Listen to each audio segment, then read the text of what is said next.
नमस्कार, स्वागत है आप सभी का एनएफ न्यूज पर। मैं हूं आपके साथ रोहित। सोनम रघुवंशी जो कुछ किया उसने कलंकित कर दिया एक पूरे समाज को, कलंकित कर दिया एक शानदार और खूबसूरत रिश्ते को। और अब इसके बाद उसने जो झूठ का पूरा पुलिंदा बांधा था वो भी टूट गया है और सोनम रघुवंशी अब अपने जुर्म कबूल कर रही है। और जिस तरीके से उसने हनीमून पर खून किया पति का या करवाया, अब उसके बाद रिश्तों पर विश्वास होने में भी लोग अब डर रहे हैं। लेकिन कैसे सोनम रघुवंशी ने पूरी चाल चली, प्लान बनाया और उसका प्लान कैसे फेल हुआ अब खुद को बचाने में, कौन से वो झूठ रहे जिसकी वजह से सोनम रघुवंशी पकड़ी गई, उसी पर बात करेंगे। और परिवार वालों ने क्या कुछ कहा है वो भी सुनाएंगे। मेरे साथ हैं इस वक्त वरिष्ठ पत्रकार पंकज प्रसून।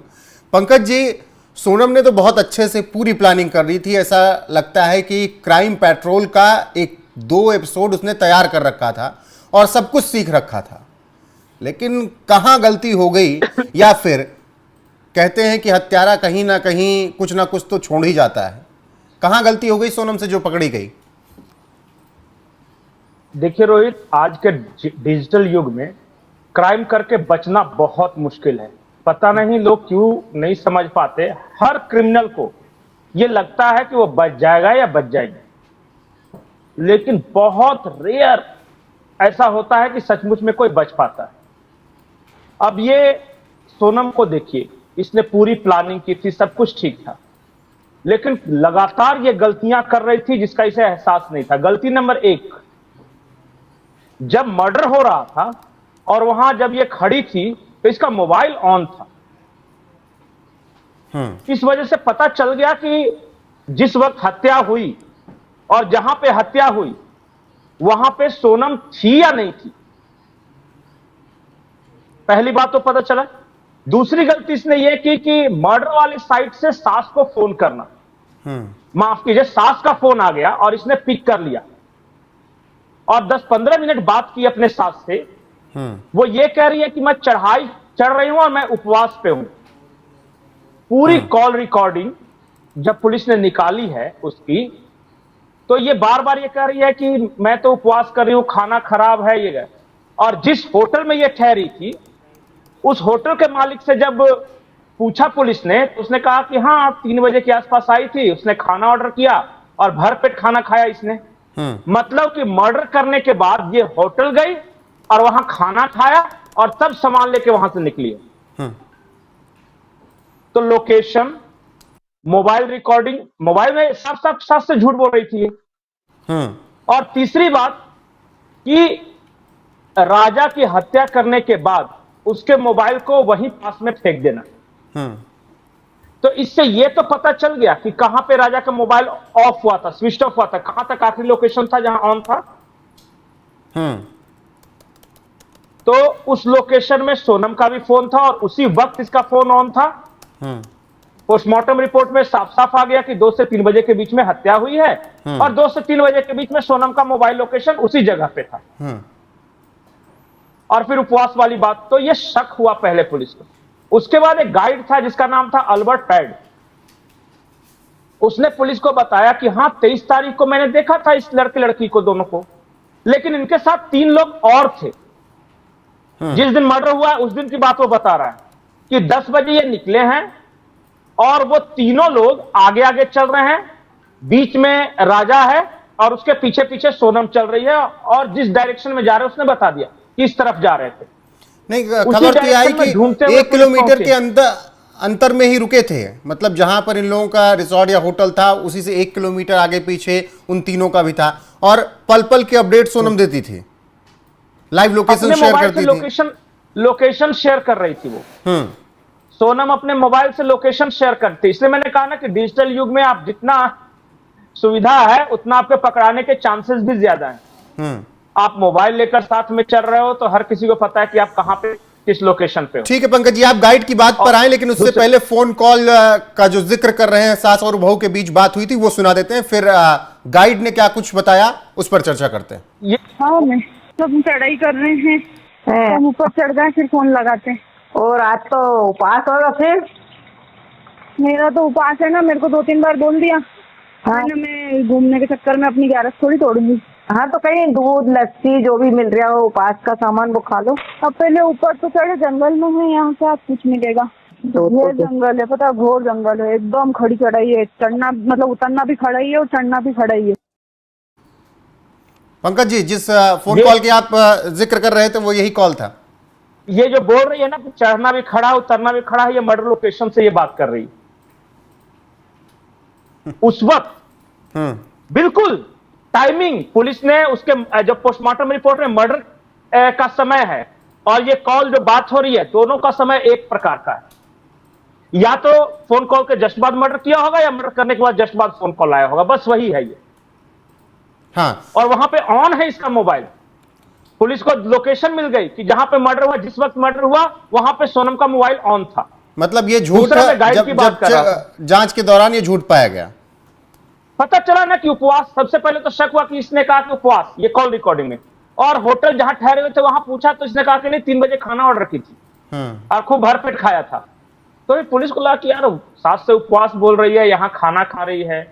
फिर लोकेशन मिला, इसका मोबाइल का लोकेशन उसी जगह पे है और उस वक्त तो वहां मोबाइल ऑन करके बात कर रही है जिस वक्त पोस्टमार्टम रिपोर्ट में मर्डर आ रहा है। ये बात क्या है? और फिर गाइड ने बताया कि जब जा रहे थे इन लोग, जाते वक्त गाइड ने देख लिया था, 10 बजे के आसपास निकले थे तो बता दिया कि 3 लड़के और थे, आगे आगे जा रहे थे, बीच में राजा था और पीछे पीछे सोनम चल रही थी और हिंदी में बात कर रहे थे। तो इनकी बातचीत समझ में नहीं आई। तो फिर लोगों ने देखा कि हां, दोनों का मोबाइल उसी डायरेक्शन में बढ़ रहा है। और वो 3 कौन थे जो हिंदी में बात कर रहे थे? और मेघालय जैसे जगह पे आप हिंदी में बात करोगे तो ऑड मैन आउट हो आप। बहुत बिल्कुल, कम ऐसे लोग होंगे जो टूरिस्ट ही हिंदी में समझ बात आता है करते हैं। उधर तो तो फिर। पुलिस, हाँ, तो पुलिस के लिए उन टूरिस्टों का पता लगाना कितना आसान है। वो आसपास कहीं भी ठहरे होंगे, मर्डर करने के बाद भी किससे बातचीत कर रहे होंगे, हिंदी में बात कर रहे होंगे, तो सारे हिंदी भाषियों को पुलिस तुरंत छान लेती है कि कौन कौन है। तीसरा जो इन्होंने सबसे बड़ी गलती की कि जब भी कोई हनीमून पे जाता है कपल्स, जब भी, तो आमतौर पे सेल्फी या फोटो जरूर लेते रहते हैं अच्छे अच्छे लोकेशन पे जाएंगे तो। एक दिन पहले, ये दूसरा दिन इसका मर्डर हुआ, गए थे, कोई ब्रिज है वहां पे, टूरिस्ट स्पॉट है। जब पुलिस ने दोनों का सोशल मीडिया प्रोफाइल खंगाला तो देखा कि कोई तस्वीर ही नहीं है। अंतिम तस्वीर वही थी जो गुवाहाटी में वहां कारू कामाख्या मंदिर के बाहर जो दर्शन करके आए थे। इसको थोड़ा अजीब लगा पुलिस को कि यार पहली बार कोई कपल्स ऐसा देख रहे हैं जो 2-3 दिन से मेघालय घूम रहा है, ना कोई सेल्फी लिया है, ना कोई फोटो लिया है, ना कोई अपडेट किया है। आजकल तो करते हैं ना हर कोई, पर इन लोगों ने क्यों नहीं अपडेट किया? इसका मतलब कुछ गड़बड़ है। तो सोनम पे शक था सिर्फ, लेकिन जैसे ही ये तीनों लड़के हिंदी भाषी वहां पकड़े गए, भाग के आ गया था ना, एक तो राज तो आ गया था इंदौर उसी वक्त, लेकिन जब बाकी 2 पकड़े गए ना तो उन दोनों ने पूरी कहानी बताई। राज और सोनम की चैट का भी खुलासा हुआ। बिल्कुल, वो लाइव लोकेशन जो बार बार ये भेज रही थी, पता नहीं चलेगा क्या कि इस मोबाइल से इतना सारा लाइव लोकेशन शेयर किया गया है? क्यों करेगी ये? पल पल की जानकारी क्यों देगी किसी को? तो वो भी पकड़ा गया। न कोई, जबकि इंटरनेट अच्छा काम कर रहा था उस होटल के आसपास, लेकिन न कोई फोटो शेयर किया, न किस तरह की सेल्फी ली, न कोई वीडियो था। ये अनयूजुअल नहीं है, ये नहीं होता ना बिल्कुल, और पुलिस तो हर एंगल से जांच करेगी। लेकिन पंकज जी, जब चैट में खुलासा जो हुआ, चैट निकल कर आया, उसमें ये हुआ कि तीसरे दिन से ही ये प्लानिंग शुरू हो गई थी। सोनम कह रही थी कि राजा मेरे करीब आ रहा है, मुझे अच्छा नहीं लग रहा है। नहीं, वो नहीं, पूरी बात जब बाद में पता चली, जो राजा ने अपने कबूलनामे में बताया, उसने ये कहा कि 3-4 महीने से अफेयर शुरू हुआ, शादी के 3-4 महीने पहले से। और सबसे पहले सोनम ने राजा को कहा था कि मेरी शादी तय हो रही है, मैं पापा को नहीं बता सकती क्योंकि वो हार्ट पेशेंट है, लेकिन शादी मेरी भले राजा से हो रही है पर मैं रहूंगी तुम्हारी, शुरुआत में ये कहा। और जिस दिन शादी हो रही थी, वो स्टेज था, वहां पे वो राजा खड़ा था, वो रोने लगा। तो लोगों को लगा कि चलो भाई वो जा रही है, बहन बोलता था ना, तो बहन की शादी हो रही, इस वजह से इसे दुख हो रहा होगा, इस वजह से रो रहा होगा। और ये आदमी इतना शातिर है राजा कि जब ये राज कुशवाहा, हाँ, राज इतना शातिर है कि जब राजा रघुवंशी की हत्या हो, उसकी डेड बॉडी आई तो ये अंतिम संस्कार में ही गया था साथ साथ, और बड़ा रो रहा था कि राजा भैया को ये क्या हो गया। उनकी बहन ने बताया और उनकी मां ने बताया। उनकी बाइट होगी अगर आपके पास तो सुना बिल्कुल, अभी सुनाते हैं, आखिर में दोनों कह सुनाते रहे थे कि जाएंगे। ये तो बहुत ये कह रही हैं कि ये तो बहुत प्यार करता था, मतलब उसको बहन मानता था और राजा से बहुत प्यार करता था ये, और शादी का सारा इंतजाम देखा था इसने। ये ठीक। और फिर पुलिस को पहले तो उन सारे सबूतों पर शक हुआ, उसके बाद कुछ और सबूत थे, जैसे कि सोनम की सास ने बताया कि सिर्फ एक तरफ का टिकट करवाना, मतलब सिर्फ जाने का और आने का नहीं टिकट करवाना, रिटर्न टिकट नहीं करवाया, सोनम ने ही बुक करवाया था टिकट। वैसा कि आमतौर पे जो नई नई दुल्हनियां आती है ना, वो लड़ाई झगड़े नहीं करती। ये राजा से लड़ गई कि तुम सोने का चेन पहन के ही चलो। ये अनयूजुअल नहीं था कि अभी शादी करके हो सकता है कि शादी हुई 16 को आई। लूट दिखाना रहा था ना, कि लूट दिखाना रहा होगा, इसलिए कुछ सोना चांदी होना चाहिए साथ में। इन सारे सबूतों से पुलिस को सोनम पे शक हुआ कि हो ना हो यही प्राइम एक्यूज्ड है। लेकिन कंफर्म कैसे हुआ? कंफर्म ऐसे हुआ कि जैसे ही ये राज कुशवाहा पकड़ा गया, इसने सारी कहानी बयान कर दी पुलिस के सामने। उसके जो दोनों दोस्त थे वो तो मेघालय में पकड़े गए थे, ये इंदौर में पकड़ा गया।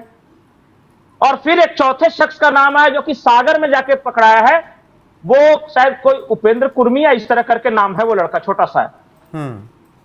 अब ये चारों आपस में दोस्त, राज कुशवाहा, आकाश राजपूत, ये जो उपेंद्र कुर्मी है वो, और एक चौथा जो है, और ये सारे के सारे कोई ओला चलाता है, कोई बेरोजगार है। और ये राज क्या था, ये उनका दुकान था सोनम के पिताजी का, वहां पे ये समझिए कि कारपेंटरी का काम करता था, बढ़ई टाइप का था वो जब उसने अपनी पूरी कहानी बता दी कि हाँ तो बहुत प्यार करते थे, तो ये सोनम ने ये कहा था कि तुम्हारी बन के रहूंगा, तो सोनम को जब पकड़ा पुलिस ने बाद में गाजीपुर में, गाजीपुर कैसे गई, गाजीपुर ही क्यों, इसकी भी कहानी है। ये जो राज कुशवाहा है ये उत्तर प्रदेश का रहने वाला है,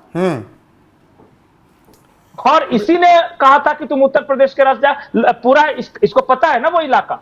बिल्कुल, और उधर से नेपाल जाना फिर आसान हो जाता वो। और फिर जब पकड़ी गई है, जब सोनम पकड़ी गई तो पुलिस ने इससे सबसे पहले पूछा, तो इसने कहा, क्या कहा पता है, कि मैं तो ऐसी सती सावित्री हूं कि मैं यमराज से अपने पति की आत्मा खींच के ला सकती हूं, डायलॉग मार रही थी तो क्या हुआ पुलिस, हाँ, और इसने क्या बताया पुलिस को कि मुझे ड्रग्स का इंजेक्शन दे के लाया गया है, इसलिए मैंने रास्ते में शोर नहीं किया और पता नहीं चला। उसने बताया कि लूटपाट हुई थी और उसके बाद ये अपराधियों ने मुझे पकड़ लिया और फिर मुझे इंजेक्शन दे दिया ड्रग्स का, और मैं बेहोश हो गई, और बेहोशी की हालत में लाया गया, मुझे नहीं पता कितना दिन हुआ, कहां कहां टहलाया, जब मेरा होश टूटा तो मैं गाजीपुर में थी। ये बताया कहानी। तो फिर मेघालय पुलिस वहां गई, उसको तो सब पता था, मेघालय पुलिस ने वीडियो कॉल कराया, सोनम की बात कराई राज कुशवाहा से, राज कुशवाहा सामने और सोनम इधर वीडियो कॉल पे, और राज कुशवाहा तो पहले सारा कबूल कर चुका था। जब उससे बात हुई सोनम को, तो सोनम को पता चल समझ गई कि अब तो कितना भी बिल्कुल, और बाकी पूछताछ आगे जारी है, मेघालय पुलिस सारा ये बिल्कुल, और आगे पूछताछ जारी है, मेघालय पुलिस लेकर जा चुकी है और जो भी खुलासे होंगे आप तक जरूर पहुंचाएंगे। फिलहाल परिवार वालों ने क्या कुछ कहा है, राजा के, उनकी बहन ने, उनकी मां ने, राज की बहन ने क्या और मां ने क्या कुछ कहा है इस पूरे मामले पे, उसके साथ आपको छोड़े जाते हैं। बने रहिए हमारे साथ, हर एक अपडेट आपको यहाँ पर लगातार मिलती रहेगी। नमस्कार। क्या कहेंगे आप? चैनल बंद। मैं बोलती भैया मेरा बच्चा कभी ऐसा काम नहीं कर सकता, मेरा बच्चा कभी ऐसा काम नहीं कर सकता भैया, कभी ऐसा काम नहीं सकता। 20 साल की उसकी उम्र है भैया। जब से हम सुना 3 दिन से हम पानी नहीं पिए, जब से मेरा बच्चा गया परसों के दिन से, ना मेरी बच्चियाँ, ना मेरी बच्ची छोटी वाली गिर के बेहोश हो जाती है। हमारा वही जिम्मेदार है, वही हमारा सब कुछ था। हमारे पति शांत हो गए भैया, इकलौता बेटा था, मेरे कोई आगे पीछे नहीं भैया। तो आप उनकी माँ हैं, आप मतलब कि सोनम से कोई बातचीत करते थे कभी वो फोन पे? भैया कोई ना काम करता तो सोनम के भाई के यहाँ काम करता तो वो भी वही फैक्ट्री में वो भी काम करती थी। अब काम कर रहे में आप भी तो बात करोगे, कोई बात करेगा तो तुम भी बात करोगे। तो आपके घर झूठा फंसाया जा रहा है। झूठा फंसा दिया भैया मेरे बच्चे को। 20 साल के बच्चे से कहाँ कार धरता है? वो ऐसा बच्चा है भैया जैसे सब्जी कोई बेचता ना और उसके पैर में जूता चप्पल ना हो, देख लेता तो अपने चप्पल जूता उतार के दे देता था। नंगे पैर आता तो मैं खूब चिल्लाती थी, मैं बोलती थी मैं खाना नहीं दूंगी, तेरे को चप्पल ला के नहीं दूंगी, मेरे पास नहीं, कहाँ से लाऊं? फिर भी दे के आ जाता था। आप क्या मांग करेंगी सरकार से? मैं सरकार क्योंकि से यही न्याय प्रार्थना मिल- करती हूँ, न्याय मेरे मिलता बच्चे है। को भगवान बेकसूर साबित कर दे। मेरे बच्चे से नहीं कर सकते भैया, नहीं हम मर जाएंगे, हम तीनों माँ बेटी जहर खा के मर जाएंगे, नहीं जी किसके सहारे आए वो भाई न्याय मिलेगा, भरोसा रखिए आप। न्याय मिलेगा उसे। कसूर कभी ऐसा नहीं और कर बाकी 3 लड़कों की बात आ रही है, वो कौन है? मैं एक विक्की को जानती हूँ, विक्की, आकाश और वो ये विक्की को भी जानती हूँ भैया, वो भी राखी बांधती है, मेरी बहन बेटी है उनको राखी बांधती है। वो भी मेरे को मम्मी बोलता है, मेरे बच्चे भी उसके बच्चे को मम्मी बोलते हैं। विक्की और आकाश, इनको आकाश नहीं ये लोग जानती। गए थे शिलोंग नहीं भैया कहीं नहीं आपका गए। बेटा नहीं गया? अरे गोविंद भैया से बात पूछो, रोज ड्यूटी चल। आप गाजीपुर भैया फिर से मैं जान में निकल जाए। आप गाजीपुर की हम गाजीपुर के नहीं। कहाँ से आप? बेकसूर है वो लोग, कभी ऐसा नहीं कर सकते, भाई कभी ऐसा नहीं कर सकता। कभी भी नहीं। वो दोनों ऐसा नहीं कर सकते, विक्की और राज, वही दोनों मेरे भैया है, वो दोनों ऐसे कभी नहीं कर सकते अंकल। अच्छा, तो आप यहीं थे जब घटना हुई? हाँ भैया यहीं थे भैया, वहाँ पे नहीं, कहीं भी बाहर नहीं गया। आप ऑफिस वालों से पूछो ना, वो रोज ऑफिस जाते थे, गोडाउन जाते थे, वो ऐसा नहीं कर सकते। क्या मांग करेंगे आप? क्या मांग? मैं बोलूंगी मेरे भाई को बचा लो, गोविंद भैया, राजा भैया के बड़े भाई, मैं सबसे यही बोलूंगी हाथ जोड़ के वो मेरे भाई को बचा ले।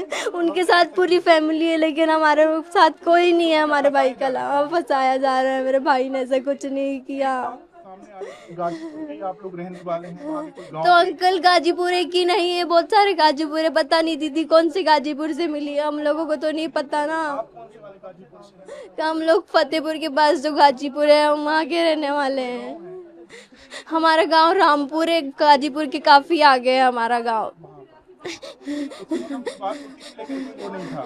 ऐसा कुछ नहीं था जैसा आप लोग बोल रहे हो, ऐसा सिर्फ न्यूज में देखा है, न्यूज में दिखाया जा रहा है, ऐसा सब गलत। तो आप क्या सीबीआई कौन सी जांच की मांग करेंगे जिससे आपको लग रहा है कि न्याय मिलेगा? जांच का नहीं पता, सीबीआई का सुना है बस। जो भी हो हमारे भाई को छोड़ दे, हमारा भाई निर्दोष है, उसने कुछ नहीं किया। वो दोनों बहुत, उन लोगों ने कभी ऐसा नहीं किया। बात पुलिस यहाँ पे नहीं आई है, सिर्फ आप ही लोग आ रहे हो यहाँ पे। भाई को कहाँ से अरेस्ट किया है?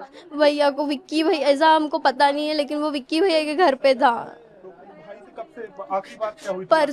परसों 6 बजे भैया आए थे, परसों 6 बजे आए थे, बिल्कुल टेंशन नॉर्मल थे एकदम। फिर भैया ने, मम्मी ने बोला बेटा खाना खा ले, तो उसने नहाया और नहा के नए कपड़े, बोला मैं नए कपड़े पहनूंगा क्योंकि मंदिर जाना है। उसने नए कपड़े पहने, जूते पहने नए, और फिर उसके बाद चला गया। फिर रात हो गई थी बहुत ज़्यादा, इसलिए वो मंदिर नहीं गया था। मम्मी ने उसको 7 बजे फ़ोन किया, नहीं अंकल प्लीज़, नहीं आएंगे, अपन नहीं बुलाएंगे।